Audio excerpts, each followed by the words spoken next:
is a beautiful day. Let's just see this Takashi Krona built with a telephoto lens, how it looks.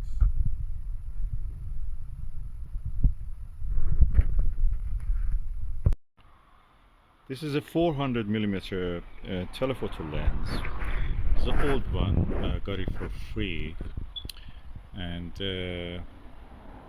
I thought that with the right adapter, which is this one, and an eyepiece holder which goes to that adapter. Probably this adapter is M42, I'm not sure, but anyway.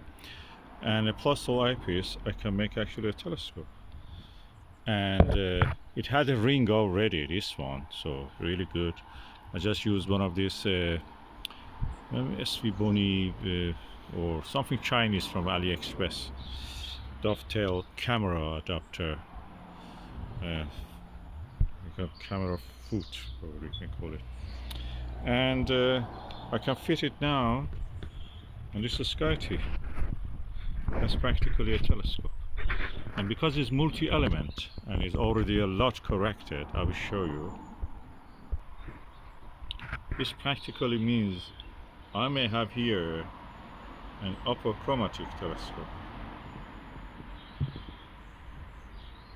So not bad for the price of nothing. I wonder, what is it? Is it something that will be equal to a Takahashi FS60? This is 67 millimeter, so it actually has a bigger aperture than that. Let's just see, look at something. What about that oak tree?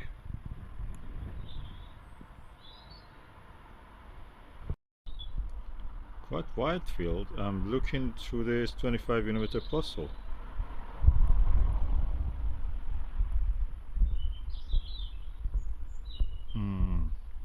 On this screen I don't see any chromatic aberration or anything. Do you see anything?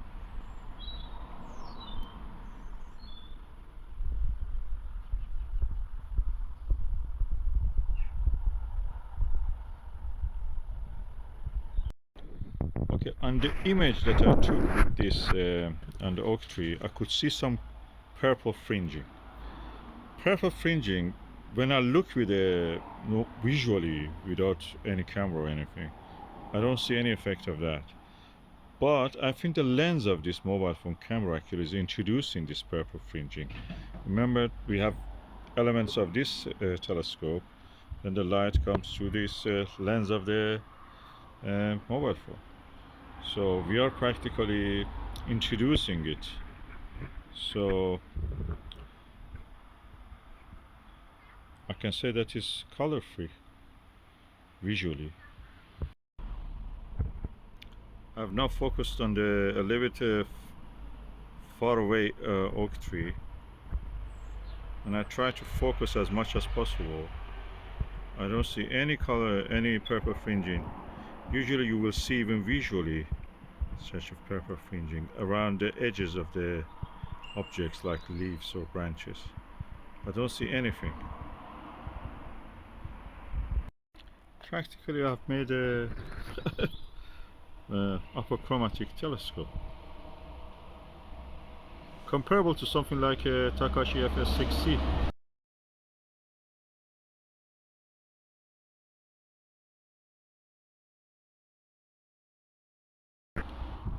Takashi FS60 comes with a clamshell and a finder scope and something like that for more than £1,000 now. That's the price of today.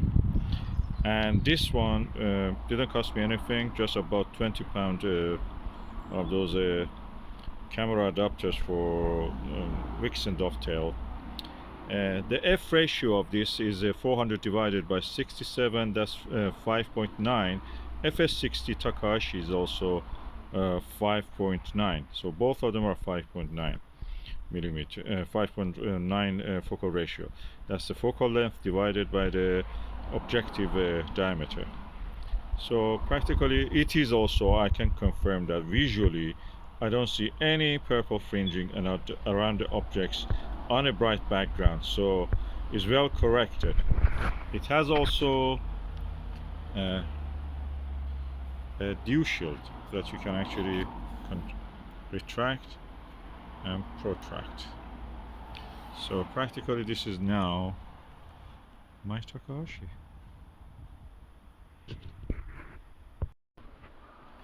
I'm really impressed with the quality of this telescope.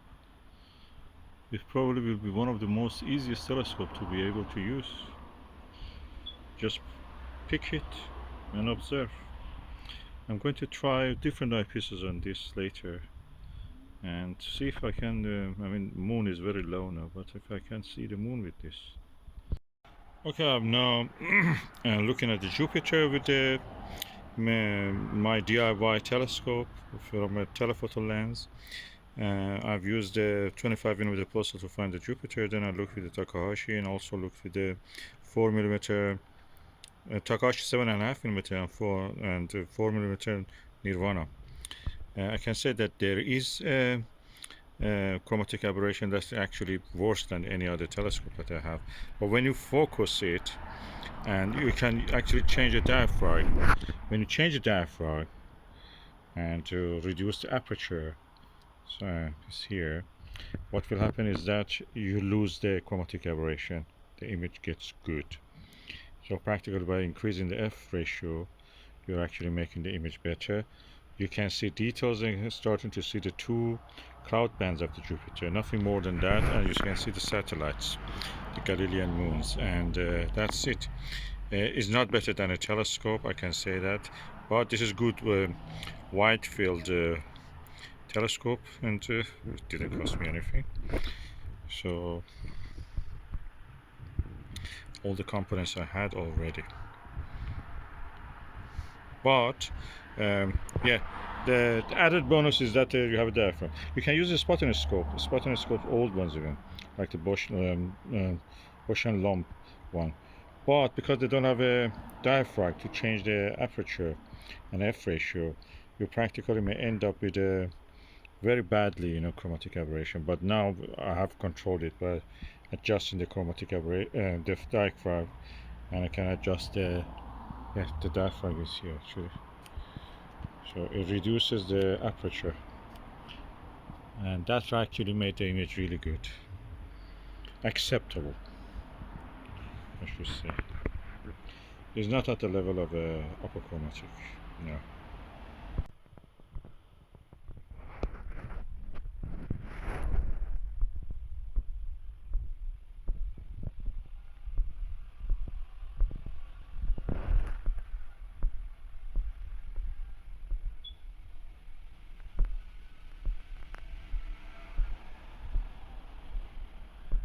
And I was able to actually observe the Andromedan galaxy with this telescope. I use a Teleview Panoptic 24mm. You can use any plus or eyepiece that will do it. 25mm, 24mm will do easy. I use it just because I was not sure if I can find it easy, but so that's the reason I use the widest angle possible, 1.25 eyepiece.